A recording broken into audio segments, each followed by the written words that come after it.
Hey, hello everyone. It is the Course in Miracles, lesson 58 today. The lessons that we are reviewing are lessons 36 through 40. My holiness envelops everything I see. My holiness blesses the world. There is nothing my holiness cannot do. My holiness is my salvation, and I am blessed as a son of God.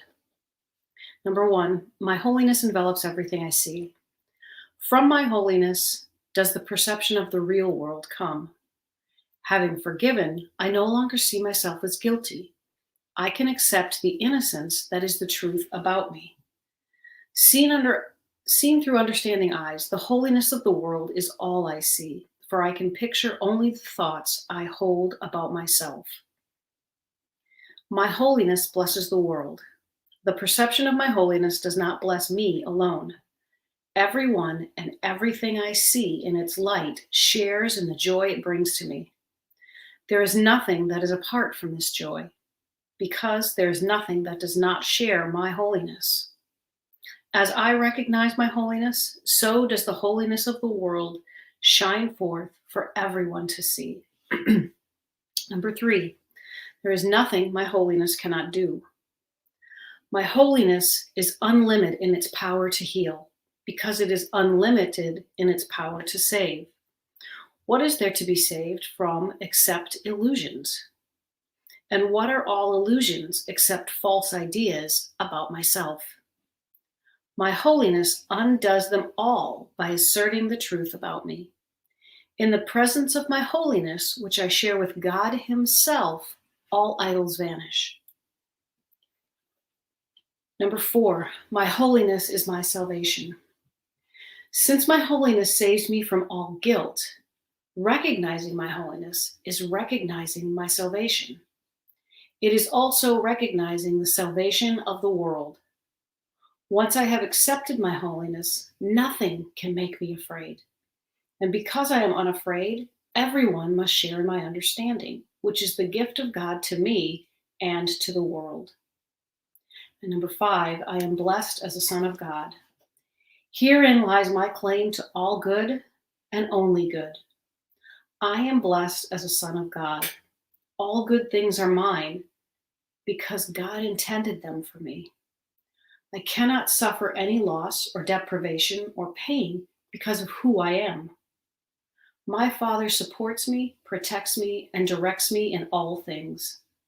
His care for me is infinite and is with me forever. I am eternally blessed as His son. This review is the understanding, it's the revelation that we are nothing but love. And when we can understand that, it's going to change everything that we perceive in our world. When it says, my holiness envelops everything I see, if you understand that there is love in everything, there is love in the biggest argument, the biggest fight, there is love within your greatest enemy.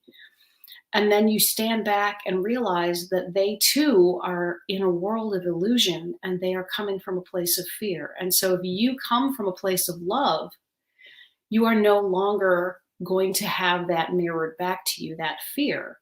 And you will see, even if they remain in that argumentative state or that fearful place, you will see them through the eyes of love. And it will change the whole perception. And suddenly there will be compassion and there will be peace and there will be this eternal patience that can bring immediate results. My holiness blesses the world, and there is nothing my holiness cannot do. When we read the Bible, there is, of myself, I can do nothing, but with God, all things are possible. And that's what this is saying, is we are a part of God. And so if we are a part of God, then there is nothing we cannot do. I have seen people work many miracles, but some of the greatest miracles are changing the way that you look at what seemed like a futile situation. Changing the way you looked at someone you hated to someone that you love and someone you can even be grateful for. That is what holiness can do, because then you can see where you have been mistaken. And when you can see that, there is immediate forgiveness. There is that unconditional love that can shine through. My holiness is my salvation. Understanding that we are part of God really immediately frees us from all guilt, because God doesn't recognize any guilt. There is no blame. And we understand then that we were mistaken. We cannot be worthless. We cannot be excluded. We cannot be any of that. It's again like me trying to say that my hand is not a part of me and I cannot use it and I can ignore it, but it is still a part of me. I am blessed as a son of God. All good things are mine because God intended them for me. If we know that we are blessed as a son of God, we know that there is unconditional love that is available for us. These can be very difficult concepts when we have almost become professional at hating ourselves. But when you have a moment, if you've ever had someone who you assumed did not know you existed, or a parent who you thought was judging or hating you, or whatever you want to call it, and suddenly you see that they have just been waiting for you to make your move because they didn't want to interfere with your learning, and you were able to open yourself to that love. That is what happens when we understand that we are blessed as a son of God. Suddenly we have the understanding that God is not punishing us. God is just standing at the sidelines, waiting for us to finish our tantrum, our dream, our illusion, and acknowledge that we're ready to step back into love. And so I encourage you to review those throughout the day. And when you have situations that might cause you discomfort, those are places to go. Now let's see what Lesson 58 says through Tina Spalding's Year of Forgiveness. You are blessed beings indeed. I am that one that you know as Jesus. These reviews can annoy some of you sometimes because they are less structured than other lessons. It is important for you to witness that annoyance and understand that it comes from doing something differently.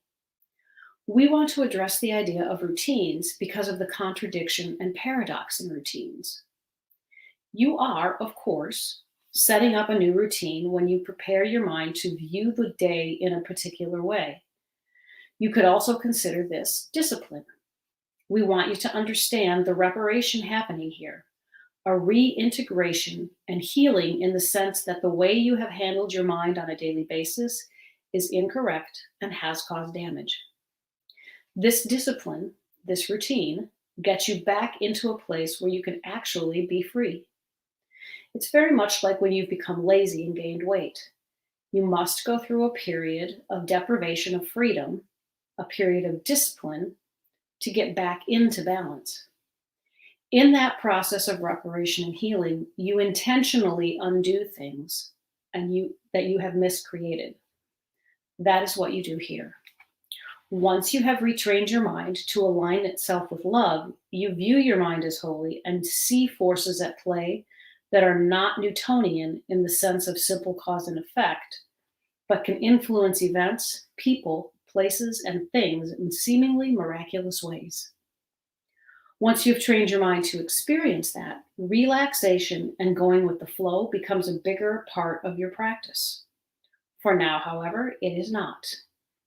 For now, we ask you to keep to the routines. If we change them, it's for a good reason. We do not go into deep explanations of why we do everything we do, but it is for your greater good. Relating to routines in your daily life, apart from your practice of A Course in Miracles, we want you to challenge them. If you always eat the same thing for breakfast, change it up a little bit and find 2 or 3 things you like to eat for breakfast. If you always get up at a certain time and you're rushed, get up a half an hour earlier. If you always go to the same place for breakfast or coffee in the morning, change it up. Go to a different coffee shop. Use your left hand to brush your teeth if you are right-handed. Change your hairstyle a little bit if you are stuck in a rut for many years. Do these things not to confuse yourself, but to challenge the belief systems that are unconsciously operating in your day. If you never challenge a belief system, it operates invisibly. When you change things a little bit, you hear in your mind the reason you do it that way. You hear the limiting voice say, oh, don't go that way. We will get in trouble. We will get less quality goods. We will be late. We want to hear that voice and know, there is a belief behind my actions.